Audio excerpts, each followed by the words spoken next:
Hello and thanks for joining us here on the Cape Cod Senior Navigator, presented by Thurwood Place. I'm your host, Larry Lyford, and this is a show about entertaining and educating seniors as they navigate through life here on Cape Cod. On today's show, we're going to explore local farms and flavors right here on Cape Cod. We're going to visit a local cranberry bog as they harvest their cranberries. We're going to go out on Cape Cod Bay and see what oyster farming is all about. We're also going to look at a brand new garlic farm. And we're also going to visit CapeAbilities farm right here in Dennis, where they're famous for their tomatoes. And finally, we're going to wrap up with a local restaurant who is using all of these products in their restaurant. So enjoy the show, and thanks for coming along.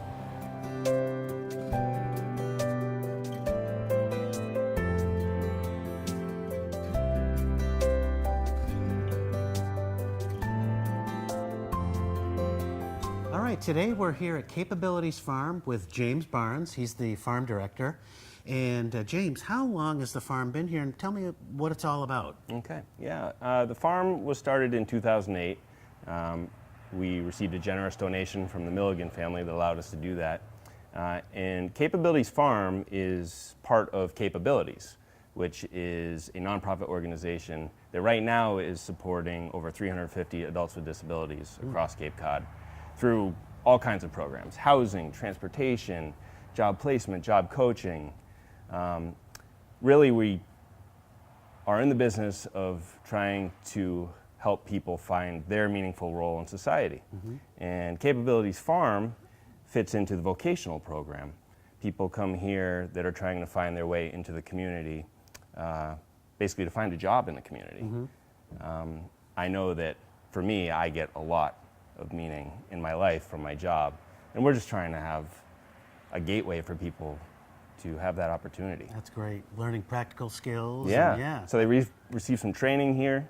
I think the most important thing we provide people here is time and space. Some people just need a little bit more time to get ready to go work in the community, and I think this is one of the best places to do that. That's great. So tell me a little bit about the farm and what you've got going on here. It's really impressive. I know there's all kinds of greenhouses, and so what's going on? Yeah, there's a lot, Larry. The season starts really in January when we seed the tomatoes, and from there, as the tomatoes are growing, we're working that crop. It leads into April 1st when the store opens. And that's really all about flowers. So it starts with the pansies and the early spring flowers, building up to Mother's Day, where we sell hundreds of hanging baskets that we grow. Yeah. Geraniums and mixed combos and all kinds of things. And then it gets into the summer season where we start harvesting the tomatoes, and I think that's when people get really excited here, because that's what everybody knows us for. Yeah. This started as a tomato farm. And so that's kind of like showtime for us. And then through the summer, it's all about food, produce that we grow and bring in from other local farms. We've got this great new farm stand where there are hundreds of things for your barbecue or your dinner party. And then we transition into fall. Fall, it's all about pumpkins and gourds. The greenhouse that we're in now started as a flower house, and now it's a pumpkin house, and then after the fall, it turns into our Christmas house with poinsettias and wreaths and all kinds of decorations for the holidays to go along with all the Christmas trees that we sell. For a farmer to say this, it sounds kind of weird. The holiday season is my favorite part at CapeAbilities Farm. We have open houses, we have live music, all kinds of food samples for when they come by. And of course, the Christmas trees. We sell all sorts of Christmas trees and wreaths and poinsettias. Actually, going back to the wreaths, we decorate a lot of wreaths, so we've got a lot of custom decorated wreaths. People love those. That's probably one of our most popular items. Really, it's kind of where everything from the whole season comes together. Everybody that works in the different areas, they all finish with the Christmas retail season, and it's really a fun time here. Now you also have, in addition to the farm stand, which sells all your produce, you have a ton of local products. So you're obviously encouraging folks to buy locally.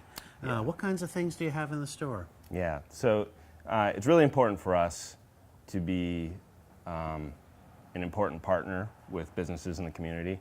So we have things like Gustari oil, kayak cookies, the Summer House soaps. Centerville pie is a huge item for us, and a really important business partner also on the employment side for providing jobs for people.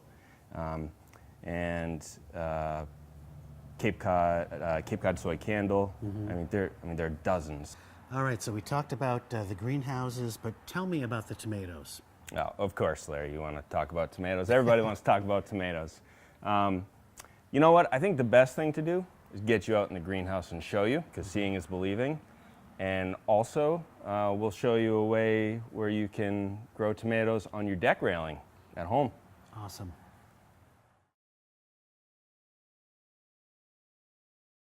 We are in tomato house number 6. This is our newest greenhouse. It was built last year. And we have about 650 tomato plants in here. This crop is approximately 4 months old. Wow. 3 to 4 months old. And we'll hopefully be picking in here very soon. Yeah. It's a model of vertical growing. Okay. We use vertical growing throughout the farm for a lot of reasons. It's really good for preventing disease and higher yields, growing a lot more in less space. Because it's a small farm, we have to do that. It's kind of a form of urban agriculture. But also there are accessibility reasons. We can include more people in the work because, I don't know about you, I don't like working bent over, and maybe someone with a few challenges, they don't want to work bent over either. So having the crop upright where people can work it includes a lot more people in the process. Yeah. Also in here we have cement floors, so you can get wheelchairs in here. The terrain is easy to navigate. So again, we can include more people in the work that goes on in here. What sort of medium are you growing these tomatoes in? That's a really good question. I love talking about this because whenever I say coconut shells, people are like, what? Coconut shells are this coir, C-O-I-R is what it's called. It's ground up coconut shells, and it's organic and it's renewable. So it's very friendly, environmentally friendly to use it, and it's probably the perfect growing medium because it's neutral, it's not acid or basic, and it allows us to give the exact nutrition that we want to the plant. So it's a form of media-based hydroponics. Wow. It's hydroponics, but with a growing medium. I kind of think of this farm as being a showcase for different forms of high-density growing, urban agriculture, and hydroponics. This is media-based hydroponics in the tomato house. In the lettuce house, it's more what you'd be used to in a true hydroponic system. The water and the nutrients run down a trough, and the roots grow right in the water with no growing medium. And then the water goes back into a tank and comes back through. So it's a closed system, it recirculates. And we're able to produce a head of lettuce in there from seed to harvest in under 6 weeks. Wow. Yeah. That's great. Yeah, it is pretty neat. Another system that we have that's hydroponics, uses the same growing medium as the tomatoes, is called Vertigrow. And what it is 4 to 5 pots stacked on top of each other. And again, for accessibility reasons, it's fantastic because you can work upright. Think of like salad greens that you would normally grow in the ground. Couple problems with that. It gets really dirty on the ground, so this keeps the produce clean, but it also allows you to work upright, and it spins so that you can work from one side of it. Nice. You know, so you don't have to dance all around it. Yeah, right. Yeah, and it's, again, very efficient, produces a lot in a little bit of space, which is what we have to do here on a small farm. That's great. I know you've got a unique way of pollinating these tomato plants. Oh, yeah. Growing tomatoes outdoors, you're able to depend on the wind and pollinators like bees to pollinate the tomato plants. But indoors, we have to do it a different way because we don't have the wind and the bees aren't naturally in here.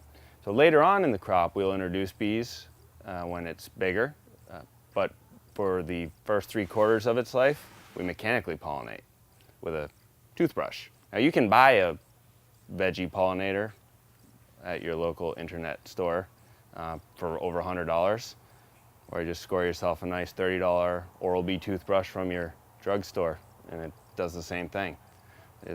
All you have to do is vibrate the flower,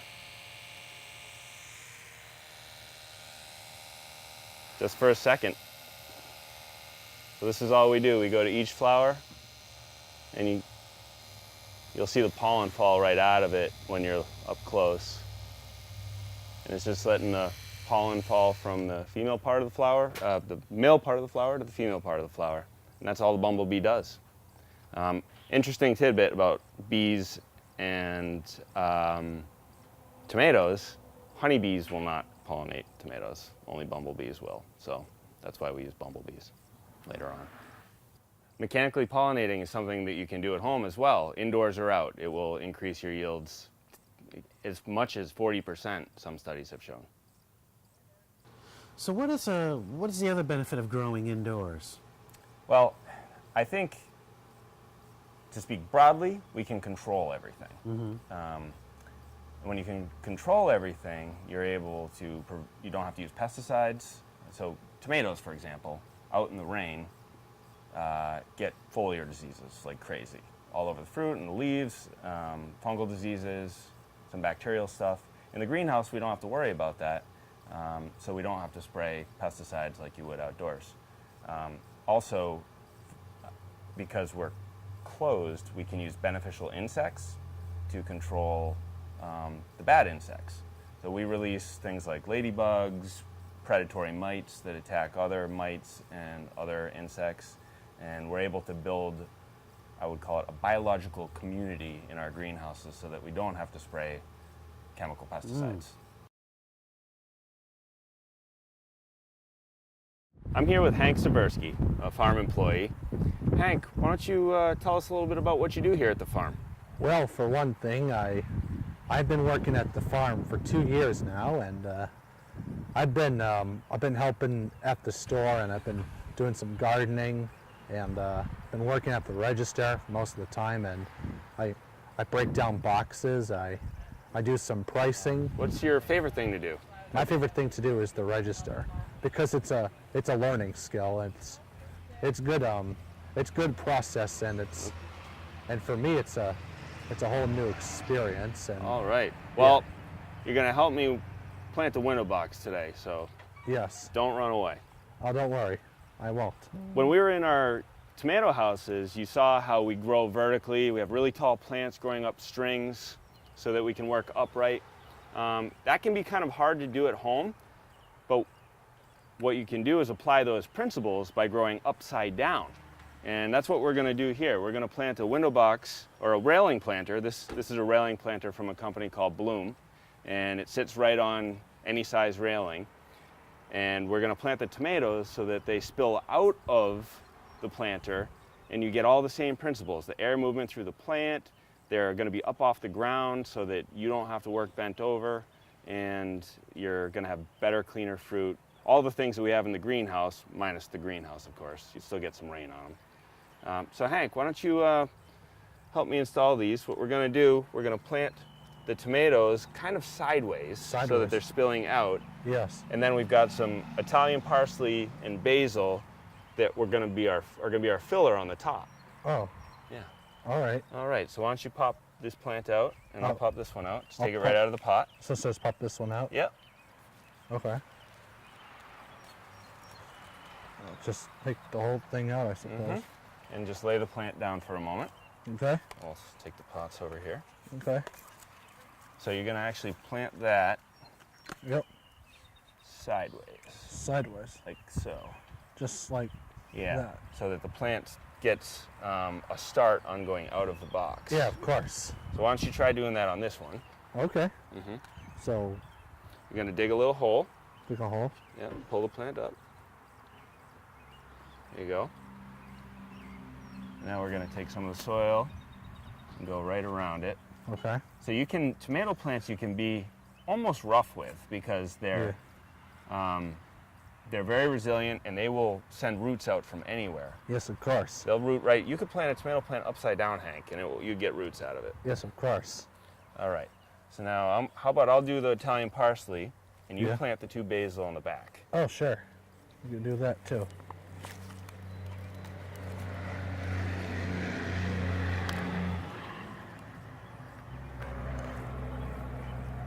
Let's You get a hole a little deeper there.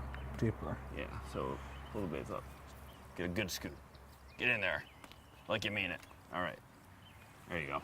Perfect. Yep. Okay. So now let's get a good hole in the next one. Yeah.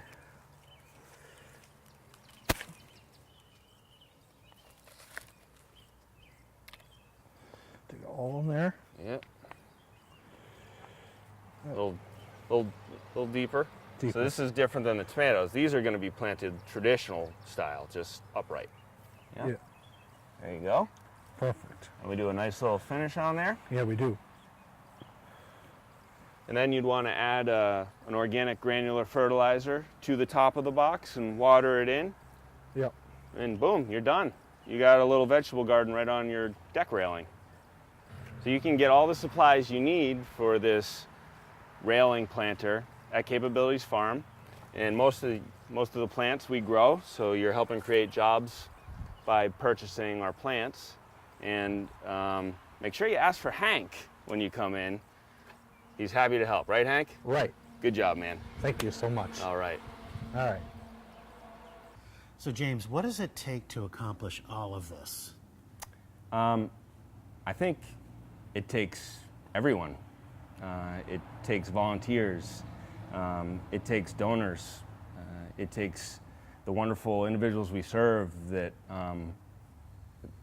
want to find their way into the community.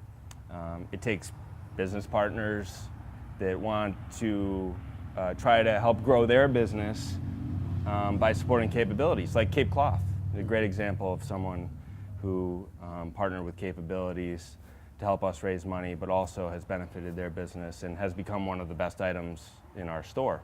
And what do they do, James? Cape Cloth donates $1 for every item that they sell, sweatshirts, hats, t-shirts, That's great. on their website, Yeah. to CapeAbilities. And we also have a Cape Cloth store in our farm stand. I think the part that I haven't mentioned that is probably the most important part for CapeAbilities Farm to work is we need businesses in the community to hire the individuals that receive training and come through our program. So if we don't have a place for the individuals we support to go, none of this is going to work. So that's probably the most important thing. That's great. All right, so we've seen a lot here today, the greenhouses, the store. I would encourage everyone to come down and support CapeAbilities right here on Route 6A in Dennis. And it's really a wonderful operation. Thank you very much, James. Well, thank you, Larry. It's my pleasure. We encourage all our viewers to shop local and enjoy everything the Cape has to offer. For future show suggestions or comments, please visit the Cape Cod Senior Navigator Facebook page. Until then, enjoy Cape Cod, and we'll see you on the next episode of the Cape Cod Senior Navigator, presented by Thurwood Place.